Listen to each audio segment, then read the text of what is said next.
여러분 안녕하십니까? 안보실장입니다.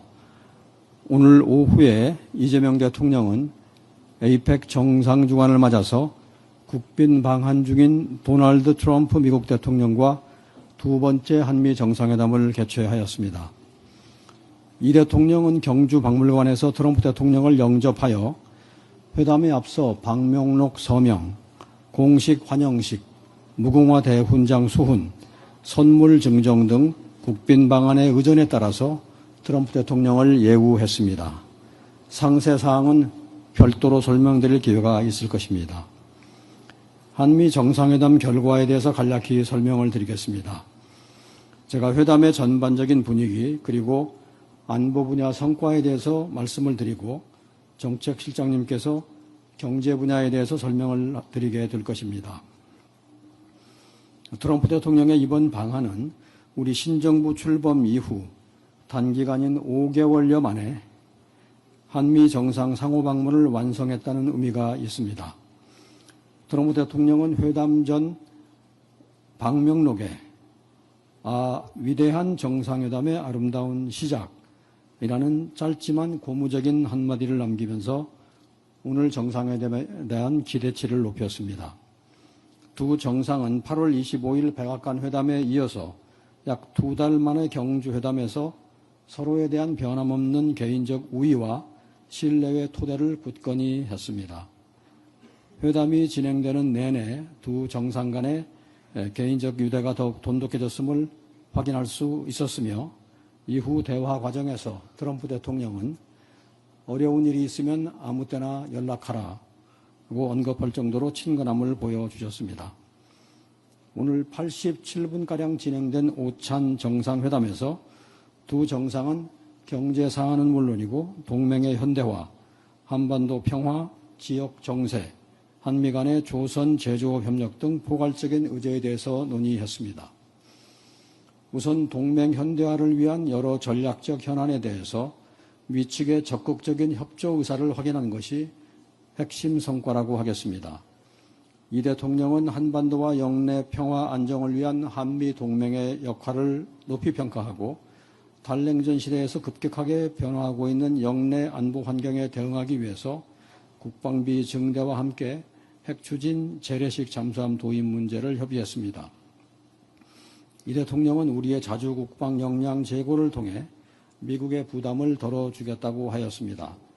트럼프 대통령은 동맹에 대한 한국의 적극적인 역할을 높이 평가하고 북한의 핵잠 건조 등 여건 변화에 따라서 한국이 핵추진 잠수함 능력을 필요로 한다는 데 공감을 표하면서 후속 협의를 해나가자고 하였습니다. 공개된 모두 발언에서 보셨듯이 한반도 문제 또한 오늘 회담의 중요한 의제였습니다. 두 정상은 8월 워싱턴에서의 페이스메이커 역할 분담을 계속해서 이어나가기로 했습니다.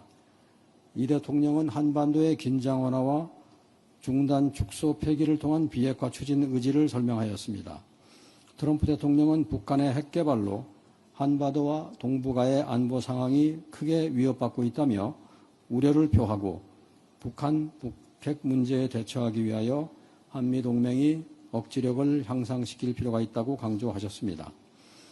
한편 트럼프 대통령은 자신이 북한의 김정은 위원장과 좋은 관계를 유지하고 있다면서 김 위원장이 원한다면 언제든 다시 한반도 평화 안정을 위해 적극적으로 대화할 준비가 되어 있다고 하였습니다. 이번 방한 계기에 북미 정상이 만날 가능성은 적은 것으로 보아야 하겠지만 이처럼 트럼프 대통령이 김 위원장과의 만남 의지를 갖고 있는 만큼 앞으로 북미 간에 계속해서 정상 간 만남의 기회를 모색해 나갈 것으로 생각합니다. 트럼프 대통령은 이 대통령의 노력을 평가하면서 2018년 싱가포르 합의를 토대로 한반도 평화 실현을 위해 필요한 역할을 해 나갈 것이며 그 과정에서 이 대통령과 긴밀히 상의해 나갈 것이라고 확인하였습니다.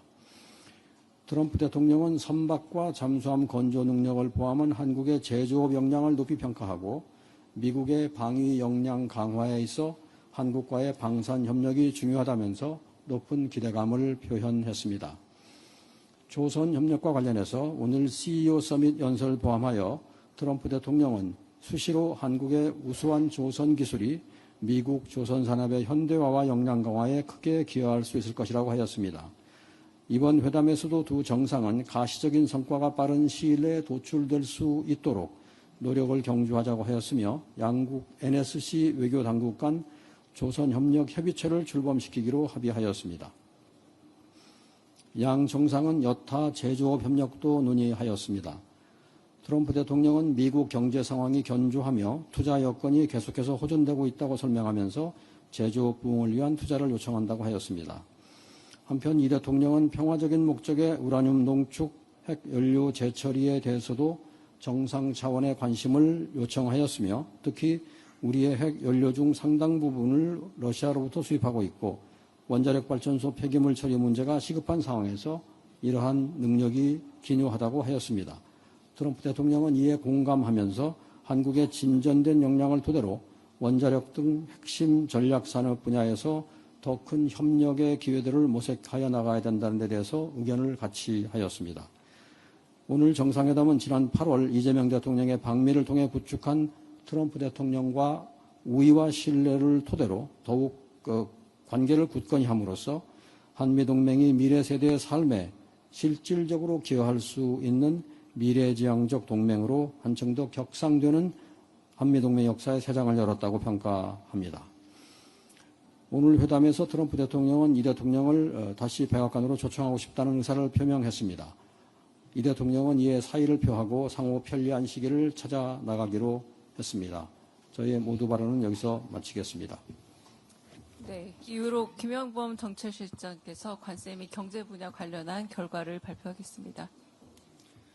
안녕하십니까. 정책실장 김용범입니다. 국민 여러분께 보고드립니다.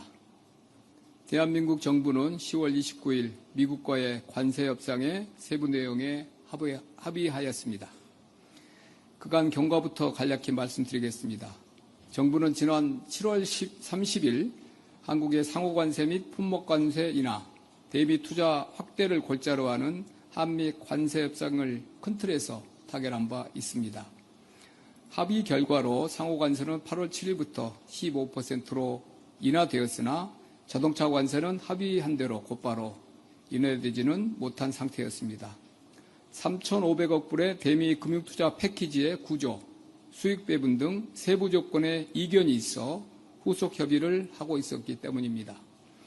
그간 정부는 산업통상부를 중심으로 미국 상무부와 23차례에 걸친 장관급 회담과 일일이 세기 어려운 실무회의를 통해 미국과 협의를 해왔습니다.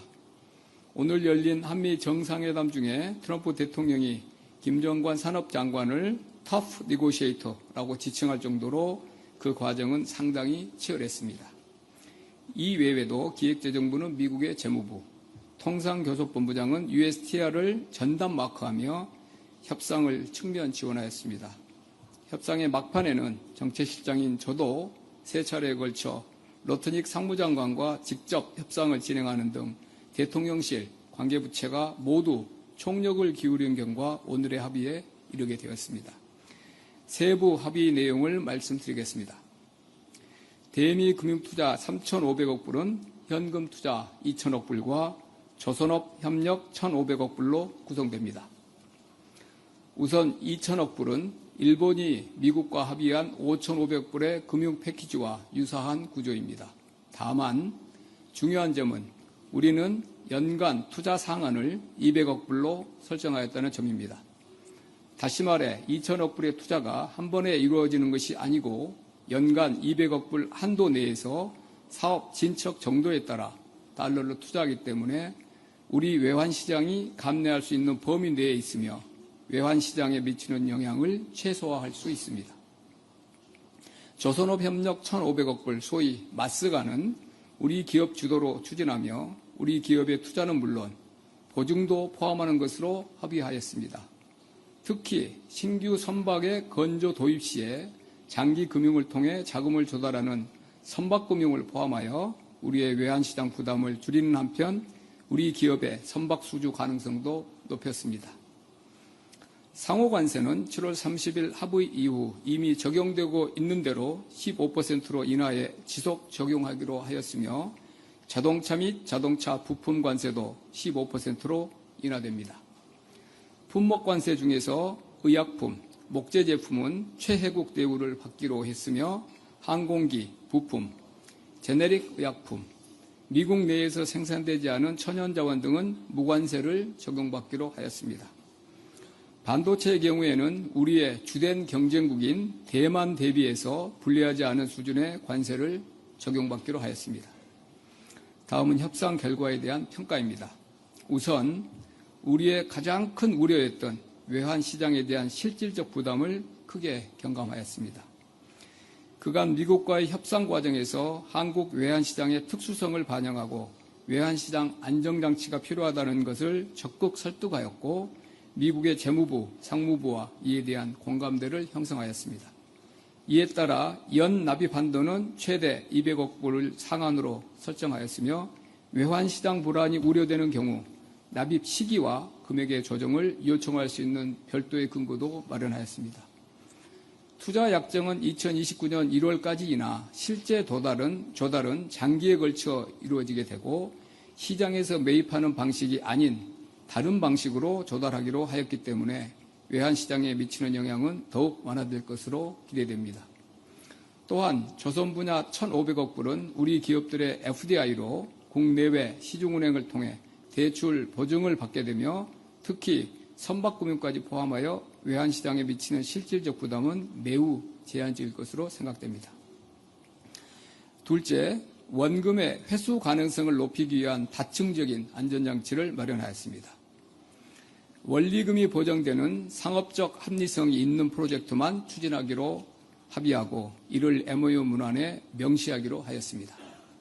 상업적인 합리성이란 투자 금액을 충분히 환수할 수 있는 현금 흐름이 보장된다고 투자위원회가 선의, good faith에 따라 판단하는 투자를 의미합니다. 원리금 상환 전까지 한국과 미국이 각각 수익을 5대5로 배분하기로 되어 있으나 한국이 일정 기간 20년입니다. 20년 내에 원리금을 전액 상환받지 못할 것으로 보이면 수익 배분 비율도 조정 가능한 것으로 서로 양해하였습니다. 수익성이 더 높은 투자 프로젝트를 선정하면서 이자율도 충분히 높여 수익 배분 비율만으로는 보장할 수 없었던 양호한 현금 흐름을 확보할 수 있도록 하였습니다. 또한 연간 조달 한도를 설정하였으며 특정 프로젝트에서 손실이 나더라도 다른 프로젝트에서 동손실을 보존할 수 있도록 특수 목적법인의 구조를 엄브렐라 형태 SPC로 설계하여 손실 리스크를 크게 낮췄습니다. 아울러 미측이 협의위원회의 검토나 협의와 달리 일방적인 투자를 요구할 경우 추후에 미국과 협의를 할 수 있는 안전장치도 확보했습니다. 셋째, 관세 인하와 발효의 구체화로 시장의 불확실성을 완화하였습니다. 무엇보다 우리나라 대미 최대 수출 품목인 자동차에 대해 관세를 25%에서 일본, EU와 동일한 수준으로 인하하여 불리하지 않은 경쟁 여건을 확보하였습니다. 또한 7월 30일 합의에 더하여 목재 제품, 항공기 부품, 제너릭 의약품 등에 대한 추가적인 관세 인하를 확보하였습니다. 상호 관세 적용에 있어서도 MFN이 15%를 초과하는 품목이라도 한미 FTA를 충족하는 품목은 15%의 관세가 부과됨을 명확히 하여 FTA 체결국으로서의 이점을 반영하였습니다. 반도체의 경우 핵심 경쟁국인 대만 대비 불리하지 않은 대우를 보장받았습니다. 이를 통해 우리 기업의 대미 시장 진출 여건을 개선하고 특히 아직 관세 협상이 진행 중인 인도 등 여타국 대비 유리한 수출 환경을 확보하였습니다. 또한 관세 인하 대상과 시기가 구체화됨에 따라 시장의 불확실성도 상당 부분 해소될 것으로 예상합니다. 또한 우리 기업의 대미 진출에도 기여할 수 있습니다. 우리 기업들이 미국의 제조업 재건 기회를 충분히 활용할 수 있도록 대미 투자 관련 프로젝트 참여 기회를 확대하고 미국의 유무형 지원도 확보하였습니다. 미국은 투자 프로젝트 추진 과정에서 가급적 한국이 추천하는 한국 업체를 선정하고 한국인 프로젝트 매니저를 채용하기로 했습니다. 또한 미국 정부는 각 사업 추진에 필요한 연방 토지의 임대, 용수, 전력의 공급, 구매 계약 오프테이크입니다. 구매 계약 주선 및 규제 절차 신속 진행을 위해 노력하기로 했습니다. 우리 기업 수요에 기반해 직접 투자하는 FDI 규모가 확대되었고 마스가도 당초 계획대로 자유롭게 추진할 수 있는 기반을 마련하였습니다. 마지막으로 농산물 분야 추가 시장 개방은 철저히 방어하였습니다.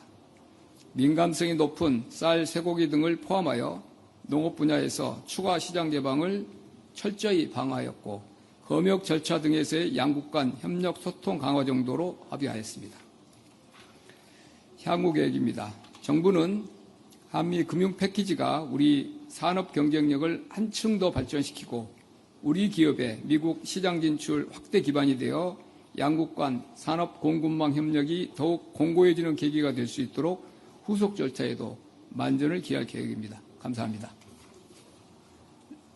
네, 질의응답 이어가겠습니다.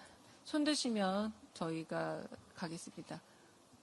네, 먼저 이유진 기자, 네, 소속 매체와 성함 말씀 주십시오. 네, 안녕하십니까. 저는 경향신문 이유진 기자입니다. 두 분 모두 수고 많으셨습니다. 저는 안보실장께 질문 드리고 싶은데요. 그 핵추진 잠수함 관련해서 여쭙겠습니다. 이 대통령께서 트럼프 대통령의 핵추진 잠수함 연료 공급 허용을 요청하셨잖아요. 만약 공급이 허용된다면 이를 위해서 미국과 별도 협정을 체결해야 하는지, 향후 어떤 과정을 거치게 되는지 설명 부탁드립니다. 네, 법적인 절차는 좀 검토를 해보아야만 제가 정확한 말씀을 드릴 수 있을 것 같은데 지금 기존에 가지고 있는 한미 원자력 협정도 좀 손을 봐야 할 거라고 생각합니다. 조정을 해서 가능하도록. 왜냐하면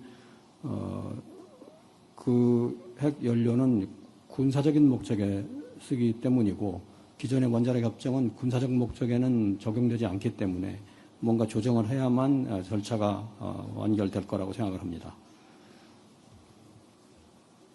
네, 옆에 이동환 기자 먼저 질문 받겠습니다. 예, 국민일보 이동환입니다. 고생 많으셨습니다. 김용범 실장님한테 질문하고 싶은데요. 통화 스와프 얘기가 계속 있었었는데 그게 우리 외환 시장에 부담이 있음을 알리기 위한 협상 전략이었던 건지 아니면 진짜 요구를 했던 건지 그 과정이 궁금하고요. 그리고 사업 리스크를 가늠하는 투자위원회를 구성하겠다고 하셨는데 그게 어떤 방식으로 멤버가 구성되는 건지도 궁금하고요. 또 오늘 합의가 팩트시트로 결과물이 나오는 건지 궁금합니다. 세 가지인데요. 통화 수합은 통화 수합이란 형태라는 정확히 영어를 썼느냐 그거 관계없이 이 외환 시장 이 규모를 3,500억 불을 현금 투자를 그때 당시는 연도 한도 이런 게 없었기 때문에 일시에 미국이 요구를 하는 그런 개념이라고 그러면 한국 외환 시장은 도저히 감내할 수가 없다. 자, 그러면은 외환시장에 미치는 충격은 명백한 것인데 이 외환시장에 미치는 충격을 어떻게 해결해야 되느냐. 그 방법은 미국에서 고민해 줘야 된다. 이런 요청을 했죠. 그리고 저희가 그걸 필요 조건이란 말도 했고 그러면서 이제 나온 것이 이제 통화 수합이 자연스럽게 떠올랐고 근데 통화 수합은 여러분이 아시는 대로 외환 시장에 단기 어떤 불안이 급속도로 번질 경우에 단기간에 보통 한 90일 정도 그런 용도를 하죠. 그래서 미국도 우리가 이제 제시한 내용이 미국 재무부나 이런 쪽에서 봤을 때 상무부보다 재무부가 또 외환 당국의 전문가니까 충분히 이게 납득이 가는 한국의 문제제기다. 같이 이제 본격적인 검토가 들어갔고, 규모 자체가 3천, 통화 수합 측면에서 본인들도 적합하지 않고, 이런 장기 투자를 대상으로 장기간 통화 수합한 형식도 적합지 않다는 내부, 결론도 가졌고, 우리가 정연한 그런, 이유를 대해서 보냈을 때는 그 한 달간 미국 쪽에서 거의 반응이 없었습니다. 내부적으로 검토를 해서 난감했겠죠. 그 다음에 이제 통화 수합이 적절치 않다. 그러면 이제 다른 대안 가지고 여러분들이 뭐 취재를 하시고 일부 보도했지만 원화 어떤 이런 뭐 컨버전한 안도 한 시기에는 나왔는데 둘 다 미국에서는 적합하지 않다는 결론을 내렸고요. 그러면서 한국이 주장하는 그 외환시장의 문제에 대해서 상호 이해도가 높아지면서 연도별 한도 이야기를 구체적으로 하기 시작했습니다. 두 나라가 연도별 한도를 설정해야 된다. 그 다음부터 이제 연도별 한도로 협상이 이제 옮겨가면서 그 다음부터는 통화 수합 이런 필요성이 줄어든 거죠. 연도별 한도가 명시적으로. 그래서 이제 그 다음부터 이제 연도별 한도 가지고 한참 논의를 하면서 통화 수합은 그렇게 한번 그러니까 협상 전략이냐를 떠나서 우리로서는 반드시 해결해야 될 문제고 그것이 이제 논의를 좀 실제로 하는데 굉장히 중요한 계기가 됐다는 좀 말씀을 드리고요. 두 번째 팩트시트는 이제 전반적으로 이제 우리 안보시장님이 안보와 다 합쳐서 팩트시트를 뭐 아마 뭐 하루 이틀 2, 3일 걸릴 걸로 예상이 되고요. 우리 MOU는 이제 통상과 관련된 MOU는 거의 무난히 다 마무리되어 있습니다. 그래서 통상과 관련된 MOU는 미국 쪽 우리가 그 MOU는 그 MOU 가지고 수십 번 서로 실랑이를 벌였기 때문에 MOU에 대해서는 거의 뭐 문안이나 이런 것들이 거의 다 마무리가 돼 있는 상태인데 이게 다른 전체 이제 안보나 이런 쪽과 같이 저희가 그 팩트시트나 이런 거는 조절될 거고 우리 통상 분야는 사실 MOU가 뭐 훨씬 더 자세한 내용을 담고 있기 때문에 거의 다 마무리된 거고 팩트시트의 일부 또 내용들이 보완적인 내용들이 있는데요. 뭐 MOU 거의 다 뭐 양국 간의 세부 합의 내용이 거의 마무리된 상태라고 말씀드렸고요. 질문 하나 또 뭐였죠? 까먹었는데 제가. 투자위원회. 투자위원회는 미국 상무부 장관이 위원장입니다. 상무부 장관이 위원장이고 아마 상무부 장관이 미국 쪽에서 이제 위원회를 만들 것 같고 우리 쪽이 위원장인 거는 컨설테이션 커미티라고 협의위원회입니다. 협의위원회 위원장은 한국의 산업부 장관입니다. 그래서 협의위원회는 우리가 이제 하는 거고 양 위원회가 상호 협의하면서 이제 투자 프로젝트도 고르고 의견도 서로 내고 우리가 또 협의위원회가 전략적 법적 고려사항을 투자위원회에 의견을 제시하게 돼 있고 투자위원회는 협의위원회 이 프로젝트에 대한 상세한 정보를 제공하도록 돼 있고 그런 절차로 되어 있습니다. 네, 가능하면 질문 하나만 해주시면 고맙겠습니다. 여기 먼저 좀 손 드셔가지고요. 네, 여기 MBC 김재경 기자 먼저 하고 네 넘어가겠습니다. 네. 일단 다소 좀 비관적인 분위기 속에서 투자금을 이제 회수했을 때의 이익 배분 얘기도 있었잖아요. 이게 9대 1이냐 뭐 이렇게 얘기도 나왔었는데 조금 전에 말씀하셨던 부분을 보면 환수하기 전까지는 5대 5로 갔는데 그 다음에 환수를 하고 나서 그 수익 배분은 어떻게 되고 또 그 이후에 수익금은 또 어떻게 투자를 해서 환수하는지 그런 방식이 좀 궁금합니다. 예, 마지막까지 양국이 이렇게 핵심 쟁점은 남아있던 부분이고 그래서 근데 여러분이 아시는 대로 일본 딜이 5대 5로 돼 있고 원리금이 회수된 이후에는 이제 이익 단계니까 9대 1로 돼 있고 그래서 우리는 이제 그 5대 5 부분에 대해서 마지막까지 굉장히 강한 문제 제기를 했고 근데 우리가 이제 그 문제 제기 과정에서 그 비율 자체를 우리가 원하는 그런 그 비율로 명시하기까지는 합의가 거기까지는 우리가 이끌어내지 못했는데 표현을 20년 이내 이게 5대 5로 한다 그러면 단순하게 보면 한 20년 하면 원금이 나오잖아요. 5 곱하기 20 하면 그러니까 이제 그러는데 캐시플로우라는 것이 매년 똑같이 나오지는 않죠. 사업을 하다 보면 어떤 거는 초기에 많이 나오고 어떤 거는 초기 3년 5년간은 별로 안 나와서 한 3년이나 5년 가서 보니까 이렇게 하다가는 이게 20년 내에 안 나올 수 있겠다라는 상황이 이제 뚜렷해지면 조정을 하기로 했습니다. 그래서 우리는 이제 그게 우리 양국 간에 여러 협의를 하면서 이제 상호 이해하면서 그 표현을 넣을 때 상호 간에 암묵적인 그런 이해가 있는데 그걸 제가 명시적으로 말씀드리기는 어렵고 우리로서는 숫자를 우리가 원래 희망했던 그 숫자를 마지막에 아주 명확하게 넣지 못한 건 약간은 아쉬운 부분이지만 그 문구를 통해서 실질적으로 우리가 기대하는 정도의 저기 이익 배분, 우리에게 크게 불리하지 않은 이익 배분에 우리는 그 장치들을 마련했다고 생각하고요.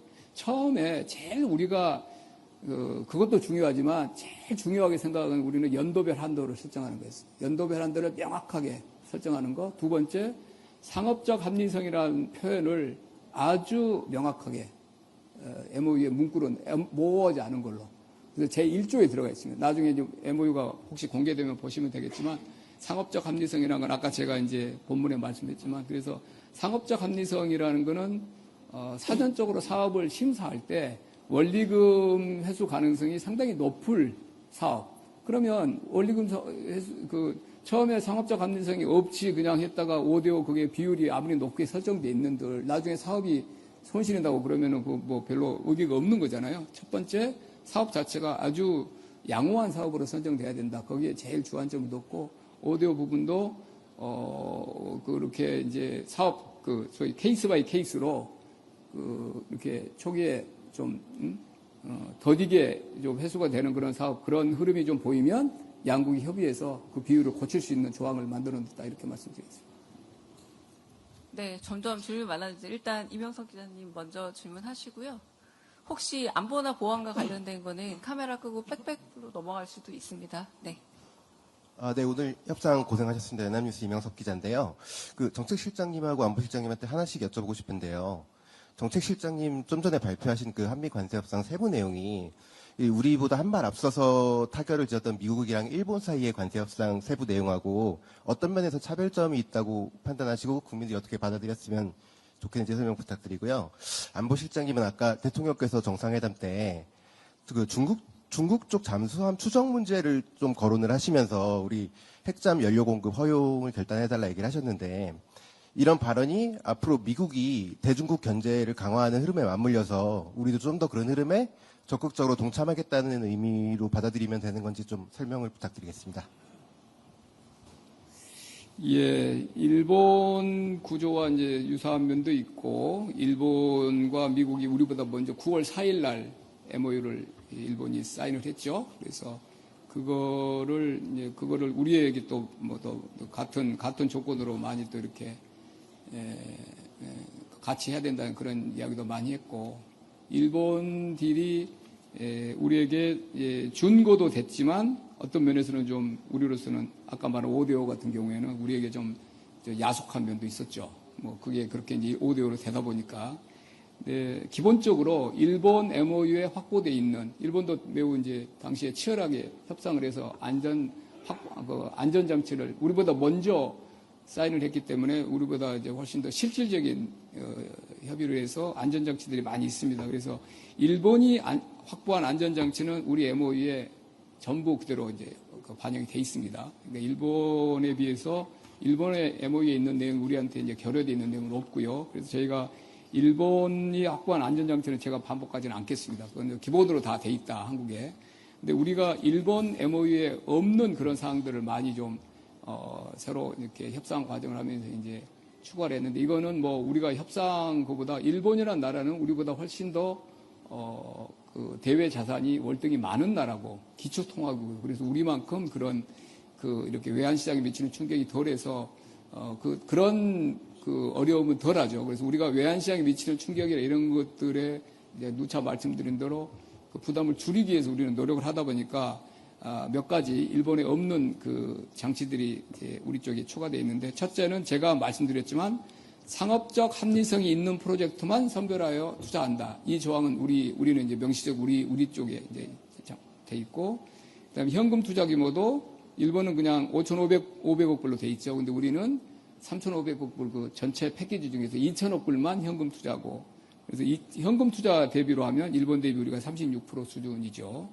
그리고 일본과 달리 우리는 조선 분야 투자를 명시를 했습니다. 그래서 특정 그 중요한 한미 간의 협력이 중요한 분야이기도 하고 그래서 우리 기업의 대미 조선업 진출 기회를 1,500억 불 특별히 이제 이건 딱 이렇게 조선업 그렇게 명시가 돼 있다는 말씀드리고 앞서 제가 몇 번 설명드린 대로 일본에 없는 연간 투자 한도 200억 불 명시적으로 딱 이 한도가 설정돼 있고 그 다음에 또 우리가 이제 많이 또 그 이야기에서 아주 집념을 가지고 반영시킨 것이 투자 금액을 투자가 선정돼서 초기에 이제 소위 말해 선불 이런 식으로 한꺼번에 보내는 게 아니고 사업의 이제 기선고라고 그러죠. 사업의 진척 정도 이렇게 기선고라는 용어를 쓰잖아요.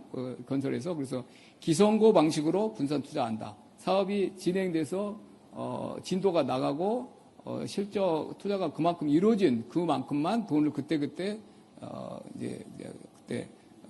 분납을 한다. 이런 근거를 만들어 놨고 그다음에 프로젝트를 뭐 여러 개를 할 거 아니에요. 이제 보면 뭐 원자력 발전소도 짓고 뭐 여러 이제 인프라도 하고 여러 사업들이 조선도 하고 여러 사업체가 여러 개가 나올 텐데 프로젝트별로 SPC를 만드는 게 아니고 우리는 그거를 하나로 엄브렐라로 만듭니다. 엄브렐라 SPC로 만들어서 사업하다 보면 상업적 합리성은 아무리 최선의 노력을 해도 가끔 보면 어떤 거는 뭐 예상보다 조금 더 많이 나오고 더디고 그럴 텐데 그럴 때 우리가 이쪽에서 좀 더딘 쪽에서 또 잘 나온 쪽을 이익을 이렇게 풀을 해서 회수할 수 있도록 엄브렐라 SPC 구조도 한국은 반영되어 있다. 그리고 한국인 프로젝트 매니저를 선임해야 된다. 이 조항도 한국은 있습니다. 그리고 가상금리 상한도 우리는 이제 또 뭐 국제금융이나 이 시장이 일본보다는 좀 우리가 좀 이렇게 얇기 때문에 딥하지 않죠. 그래서 기존 뭐 좀 전문적입니다만 상한을 일본 플러스 30bp로 반영했고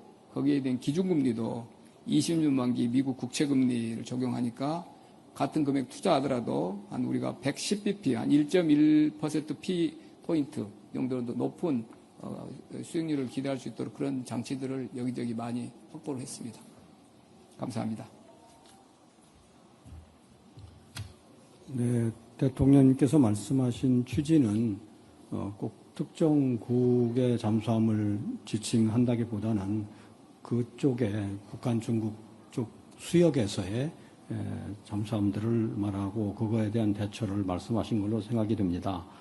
사실 잠수함이라는 건 아시다시피 눈에 잘 보이지 않는 일종의 스텔스 전력 같은 것이기 때문에 탐지가 어려워서 우리 주변 수역에서는 그게 누구의 잠수함이든 잘 탐지할 필요가 있고 그런 점을 강조하시는 말씀이라고 이해합니다. 네, 이번 좀 뒤쪽으로 가보겠습니다. 네, MBN 서남빛 기자님. 네. 예, 김용범 실장님께 짧게 두 가지만 여쭙겠습니다. 먼저 그 연간 한도액 200억 불을 투자하기로 한 건 그 저희가 알고 있는 캐피탈콜의 방식으로 간다고 이해를 하면 되는 것인지요. 그리고 만약에 그렇다면 그 콜을 한 번에 뭐 200억 불을 요구할 수도 있다라든지 뭐 그런 경우가 발생할 수 있는지 혹은 뭐 그럴 때 우리가 데미지를 입을 수 있기 때문에 이 안에서 또 안전장치가 있는지가 궁금하고요. 두 번째 질문은 마스카 부분인데 보증과 선박금융 등이 섞여 있는 형태라고 말씀을 주셨는데 여기에서도 현금 투자가 들어간다면 그 투자와 뭐 금융, 보증 뭐 이런 그 항목별로 비율이 각각 좀 어느 정도씩 되는지 설명을 부탁드리겠습니다. 첫 번째는 기본적으로 캐피탈콜이고요. 캐피탈콜이고 말씀드린 대로 일시에 그렇게 뭐 사업 됐다고 한꺼번에 다 보내고 그런 일은 없습니다.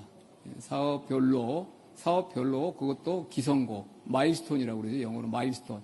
이게 사업이 진척되는 정도에 따라서 보내기 때문에 뭐 처음에는 착수금만 가겠죠. 착수금 정도 가고 사업이 이제 연도별로 진행되는 정도에 따라 가기 때문에 한꺼번에 일시에 그 돈이 한꺼번에 요청돼서 인출되는 일은 없다. 그렇게 말씀드리고요. 그 질문을 주신 김에 제가 말씀드리면 200억 불이 그럼 어디서 조달할 것이냐라는 게 시장에서 상당히 많은 이제 관심이었어요. 지난 한 2, 3주 동안에. 기본적으로는 이제 우리 외화 자산의 그 운용 수익을 좀 활용할 생각입니다. 그건 이제 우리 시장에서 바로 조달하는 게 아니라는 뜻이죠. 외화 자산의 이제 운용 수익이 우리가 적지 않기 때문에 이자, 배당 이런 걸로 그 수익이 이제 상당히 많이 이제 그쪽을 활용할 수 있을 것 같고, 그다음에 이제 시장에서 만약에 그중에 일부를 기체를 하면 아마 이제 정부 보증채 형식으로 할 것 같은데, 정부 보증채도 국내 외환시장에서 조달할 생각은 없고, 만약 그런 경우라도 인터내셔널 캐피탈 마켓, 국제 시장에 가서 기체하는 거는 뭐 산원이나 수은이 가서 하듯이 그런 방식으로 할 거기 때문에 추가로 국내 외환시장에 이것 때문에 공급이 늘어날 일은 절대 없다. 그리고 국제금융시장에서도 우리 산원이나 수군이 뭐 기체할 때 이쪽 용도로 기체 금액이 아주 클 것 같지는 않다. 우리는 200억 불 연도 한도면 우리 보유 외화 자산의 운용 수익으로 거의 대부분을 충당할 수 있지 않을까라는 기대를 하고 있습니다. 다시 한번 분명히 말씀드리지만 국내 외환 시장에 신규로 충격이 되는 부분은 없다. 그렇게 말씀드릴 것 같고요. 두 번째 마스가 부분은 이제 그 선박금융이라고 그러죠. RG라고 그러죠. 선박금융이 많이 쓰이니까 RG가 꽤 많은 부분을 차지할 것 같고 뭐 일부 대출도 있을 것 같고 거기에도 말씀하신 대로 투자가 있을 수 있습니다. 그거는 이제 사업 성격에 따라서 뭐 군용선인지 국가가 발주하는 뭐 군용선인지 상선인지 그 조건에 따라서 결정될 것 같고 우리가 자율성을 가지고 있다. 그래서 이 조선업 1,500억 불이라고 그래서 뒤에 있는 뭐 앞에 캐시 2,000억 불이 조선업에 아예 쓰이지 못하고 그런 건 아니고요. 2,000억 불 이 부분도 조선 분야로도 할 수 있습니다. 그리고 이제 1,500억 불은 이제 이쪽은 훨씬 더 이 자유로운 그 영역이라서 1,500억 불이 아마 대종은 뒤에 뭐 별도로 1,500불 부분이 될 텐데 조선 분야에서 우리가 우리 필요에 의해서도 캐시 인베스먼트 형식을 일부 뛸 필요가 있다 그러면 그것도 이 2,000억 불 내에서 할 수 있다 이렇게 말씀드리겠습니다. 네, 질문이 워낙 많아서 아마 오늘 다 소화는 못할 것 같습니다. 아까도 손 드셨죠? 네. 한 두 분 정도 질문 더 받고 정리하겠습니다. 네. 실장님, 두 분 시장님 고생 많으셨습니다. 저는 정책실장님께 여쭤보고 싶은데요. YTN의 강진원입니다. 그 관세 협상과 관련해서 한미 정상회담 며칠 전에 대통령께서 그 관세 협상 타결 전망에 대해서 상당한 시간과 노력이 필요할 것 같다는 취지로 말씀을 하셨습니다. 그리고 불과 며칠 전에 그 국가안보실 3차장께서는 관세 협상 타결 가능성에 대해서 좀 부정적인, 좀 쉽지 않을 것 같다라는 취지로 말씀하셨는데 그 사이 기간이 얼마 안 돼요. 그럼 안 되는데 이렇게 극적으로 타결이 됐다는 소식이 나오게 된 백그라운드가 좀 궁금하거든요. 그러니까 쉽게 얘기해서 우리가 양보를 한 건지 아니면 미 측에서 양보를 한 건지 아니면 그 외에 이 짧은 시간 사이에 어떤 그 뭔가 변화가 있었는지 그게 타결까지 이어질 수 있었는지가 좀 궁금합니다. 협상 과정이기 때문에 그 상대방에 대한 뭐 부분이 있어서 말씀드리긴 어렵고요. 대통령께서 그렇게 말씀하시고 우리 오현주 차장이 말씀하셨는데 타결됐는데 우리가 양보해서는 그렇게 되질 않았겠죠. 그렇게 대통령께서 발언하셨는데 그게 며칠 만에 우리가 양보해서 그렇게 되지는 않았겠죠. 그거는 우리는 원칙을 가지고 누차 말씀드린 대로 시기 때문에 국익을 뭐 이렇게 소홀히 하는 일은 없다. 여러 말씀을 하셨잖아요, 대통령께서. 그 원칙대로 임했습니다. 그리고 뭐 나중에 이제 여러 가지 모든 게 다 조금 더 상세하게 말씀드릴 그런 백그라운드 브리핑 이런 기회가 있으면 저희가 뭐 과정을 우리 김정관 장관님이랑 같이 말씀드릴 기회가 있었는데 어제 저녁에도 이렇게 전망을 박지는 않았고 뭐 당일날 우리로서도 급진전됐다 이런 정도로 말씀드리겠습니다. 네, 마지막 질문을 좀 받겠습니다. 네, 아까부터 손 드셨는데, 네. 네, 이성택 기자 먼저 하시고, 요 정리하고 혹시 뭐 필요하시면 질문 더 받겠습니다. 네.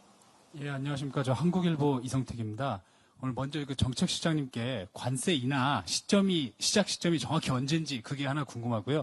안보실장님께는 이번에 그 잠수함 문제랑 별개로 기존의 그 안보 협상 관련해서 원자력 협정 그리고 이제 국방비 증대, 미국산 무기 이런 쟁점들이 있었는데 오늘 좀 어떤 논의가 있었고 구체적인 결과가 도출된 게 있는지 이 두 가지 점이 좀 궁금합니다. 일본이 9월 4일 날 합의를 했고요. MOU 사인을 했고 9월 16일 날 관보가 이제 관세 인하 관보가 미국이 이제 게재됐으니까 한 14일인가요? 12일인가요? 예. 4일, 예. 12일 걸렸죠.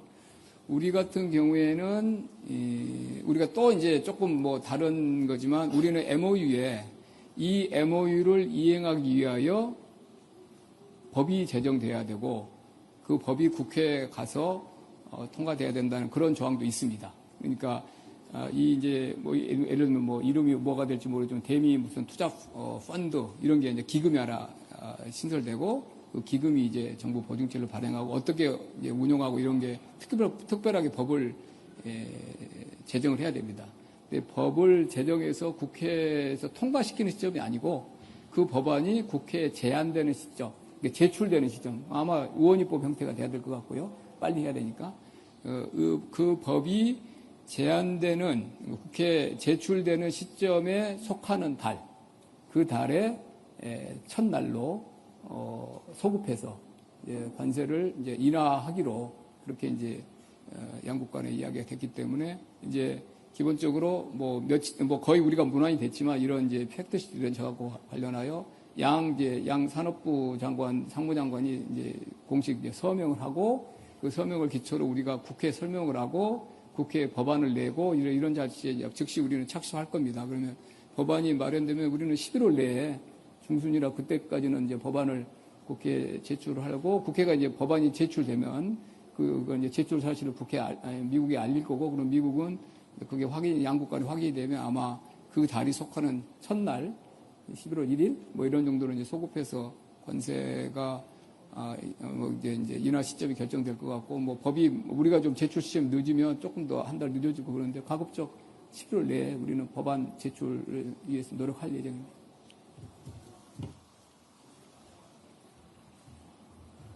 네, 원자력 협정에 대해서는 기존의 협의를 통해서 일정한 방향성에 대한 양해가 이루어져 있습니다. 오늘 한 거는 그러한 방향성을 이제 구체적으로 진전시켜 나가기 위해서는 실무선의 협의가 필요하기 때문에 정상 차원의 관심을 가져주십사 하는 말씀을 드린 거고 또 거기에 대해서 동의가 있었습니다. 앞으로 이제 구체적인 진전을 위하여 협의를 해 나가게 될 것입니다. 무기 구입에 대해서는 오늘 오찬 협의 때는 많이 논의되지는 않았습니다. 그런데 이 문제도 기존에 양해가 되어 있는 부분이고요. 그것은 우리가 스마트 강군을 추진하기 위하여 필요한 우리의 필요에 따른 무기 구매를 위한 것입니다. 네, 그럼 여기서 좀 질의응답은 마칠까 하고요. 그 실장님들 여기서 질문 맞춰도 괜찮을까요? 네. 오늘 조금 무리한 일정이기도 하셔서 여기서 질의응답은 마치는 걸로 하겠습니다. 네, 같이 참여해주신 언론인 여러분 감사합니다. 그리고 실장님들 모두 수고하셨습니다. 감사합니다. 제가 아까 실장님 말씀 한 번 더 짚어드리면요. 왜 기사가 나와서 짚어드립니다. 그러니까 북한과 중국 쪽 잠수함이라는 이 말은 대통령 모두 말씀에서 방향이나 지리를 말씀하신 거지 잠수함 국적을 지칭한 게 아니라는 점 다시 한번 전달드립니다. 공지도 아마 곧 나올 겁니다. 네.